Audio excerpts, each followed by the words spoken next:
बहुत सारे लड़के लड़कियां यंग नशे में हैं, उनकी जिंदगी भी इसी तरह नशे ने खराब कर दी है। आप उनको क्या कहना चाहिए, क्या मैसेज देना चाहते हैं? मैं ब्रदर जी जिन्ने दा मेरे सर्कल च फ्रेंड आ, मैं उन्होंने अपनी टेस्टमनी दे के जरूर इत्थे लिआंदा हुन्ना।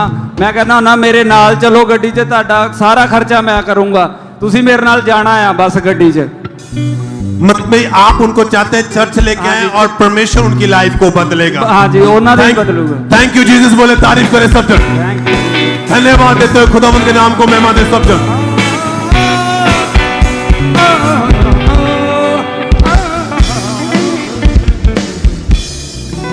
भाई आप बताएं आपका नाम क्या है? सुखपाल साग के, कहाँ के आप रहने वाले हैं? डिस्ट्रिक्ट बदायूं, उत्तर प्रदेश से।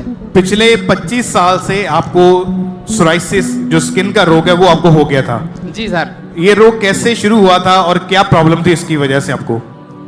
ये रोग अचानक में पता नहीं क्या हुआ, मुझे एक पैर में मेरे दर्द हुआ, उसके बाद में सारा रोग बढ़ता चला, धीरे धीरे पूरे शरीर में फैल गया, पूरे शरीर में फैल गया। फैलने के बाद में मेरा शरीर ऐसा हो गया जैसे कोई एक कोड़ जैसे स्किन डिजीज फटने लगी, सारे रोग ऐसे ही पूरे शरीर फट गया। और हमसे बदायूं, बरेली, अलीगढ़, एम्स हॉस्पिटल, दिल्ली सारे डॉक्टरों ने जवाब दे दिया और कहा या आप ठीक नहीं होने वाले हैं। जब स्किन आपकी गलनी शुरू हो चुकी थी तो जो भी कपड़े पहनते थे उससे क्या दिक्कत रहती थी आपको? कपड़े चिपक जाते थे, इसमें सफेद सफेद पानी निकलता था और स्मेल गंदी आती हाँ, थी। स्मेल निकलती थी, बदबू निकलती थी उसमें से। और जब ऐसी हालत हो चुकी थी, जो बॉडी आपकी कहाँ कौन कौन से पेट के ऊपर भी थी? हाँ, पूरे शरीर, हाथ पैर मेरे तिरछे टेढ़े पड़ गए थे और सारा शरीर मेरा ये एकदम पूरा शरीर है एकदम फट गया था। इसमें पस निकलने लगा, इसमें सारा शरीर ये फट गया था, पस निकलने लगा था। और इसमें मेरे घर वाले, रिश्तेदार हेतु जो भी थे वो सारे लोग एकदम से ये कहने लगे ये तो कोढ़ जैसा हो गया, ये ठीक नहीं होगा, मेरा साथ सबने छोड़ दिया था। तो आपकी बॉडी से जो मांस था वो झड़ना अपने आप निकलना शुरू हो चुका था? स्किन निकलने लगी थी, इस प्रकार से खुतर खुतर कर गिरने लगी थी, नाखून भी सफेद सफेद पड़ने लगे थे। तो जो लोग आपको देखते थे या परिवार वाले देखते थे क्या बोलते थे फिर वो? ये बोलते थे इसके पास मत जाओ, यहाँ तक कि और हमारे जो निजी क्या बताएं भाई भी था, वो भी कहता ये कोड़ी हो गया, इससे दूर रहो। तो क्या ऐसी बात जब सुनने को मिलती थी मन पे क्या बीतती थी फिर? मन में बीतती थी कि क्या करूं, कहीं मैं आत्महत्या कर लूं जाके या मैं मर जाऊं, इससे अच्छा और कोई उपाय नहीं है। तो डॉक्टर ने कोई हल बताया होगा इस बीमारी से? डॉक्टर ने ये कहा जब तक जियोगे तब तक दवाई खाओ और इस कोई उपाय नहीं है। कितने साल खाई दवाइयां फिर? दवाई लगभग हमने 16, 17 या 20 साल तक दवाई ही खाते हैं। मैंने एंटर किया 2000 में, 2000 से 20 साल से लगातार दवाई ही खा रहे हैं। और आप कितने डॉक्टर्स के पास गए? सर वैसे तो 20-25 लड़की छोटे डॉक्टरों को कहा था, कोई यही पता नहीं कितने डॉक्टरों के पास मैं गया हूं। तो इतने साल दवाइयां खाने के बावजूद, बड़े बड़े हॉस्पिटल में जाने के बावजूद भी कोई आराम नहीं था? कोई आराम नहीं मिला था। कहाँ के हॉस्पिटल थे वो? डॉक्टर्स कहाँ के थे? Badaun medical college, Aligarh medical college, हेम्स हॉस्पिटल चंडीगढ़ और एम्स में दिल्ली भी गए थे, और Aligarh medical, Aligarh Divya Ayurvedic medical college उसमें भी गए थे। मतलब बड़े बड़े हॉस्पिटल सभी बड़े चेंज करके हॉस्पिटल देख में लिए गए थे। जी। और डॉक्टर की बात को सुन के आप डिप्रेशन में जा चुके थे? जी जी। कोई आपसे बात करना पसंद नहीं करता, अकेले कमरे में रहते थे। हाँ जी। आपको क्या लगता था कि ठीक हो पाएंगे या नहीं? उस समय आपके मन में क्या चलता था? ये कि अब हम ठीक नहीं हो पाएंगे, अब इससे तो मेरा ये अच्छा है कि मेरी जिंदगी कैसे ही चली जाए। तो टोटली बेड के ऊपर जा चुके थे? जी। काम धंधा बंद हो चुका था? जी जी जी।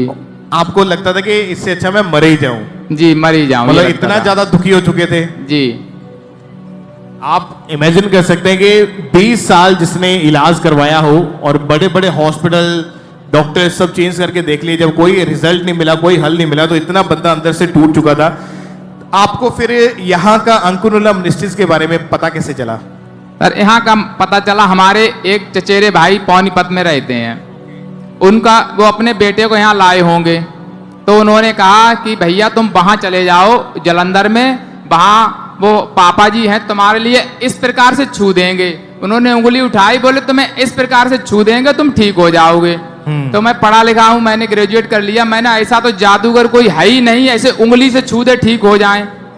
मैंने all India, Aligarh medical college, हर जगह और लगभग 10 से 12 लोगों को न्योते भगत होते हैं झाड़ फूंक वाले, उनको भी मैंने दिखा दिया, झाड़ फूंक वालों को दिखा दिया, लेकिन कहीं मैं ठीक नहीं हुआ।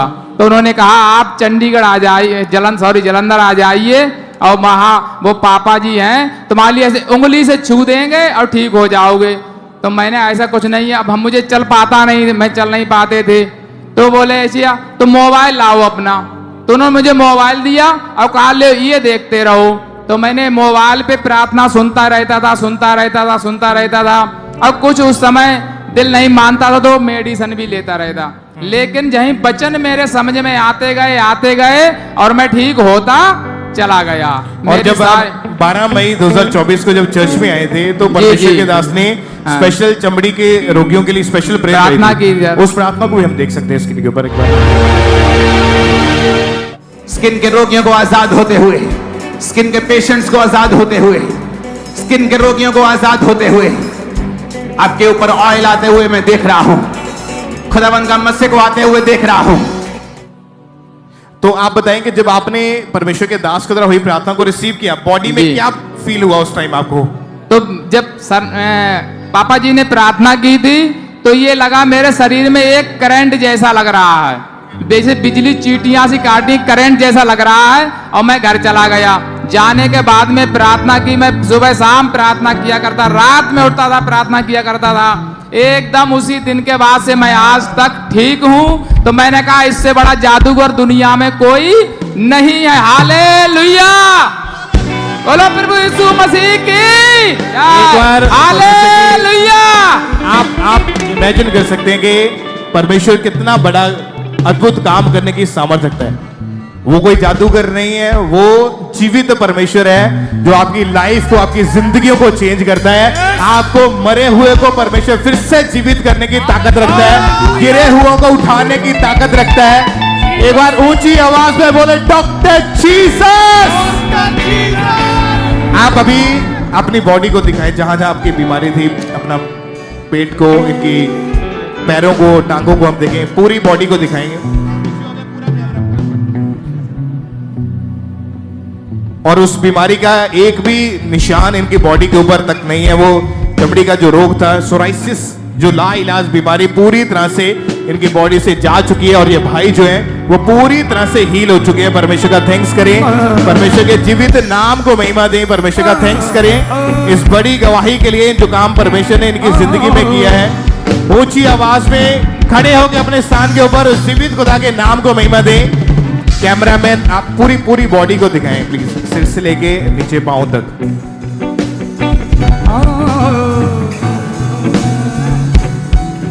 आपकी तारीफ बड़ी होनी चाहिए। कलीसी अपने हाथों को उठाएं, ऊंची आवाज में बोले थैंक यू जीसस। ओ रख दा खबर घर पल्दी ना घर परिवार किसे गलती, ओ रख दा खबर घर पल्दी, ओ मेरा खुदा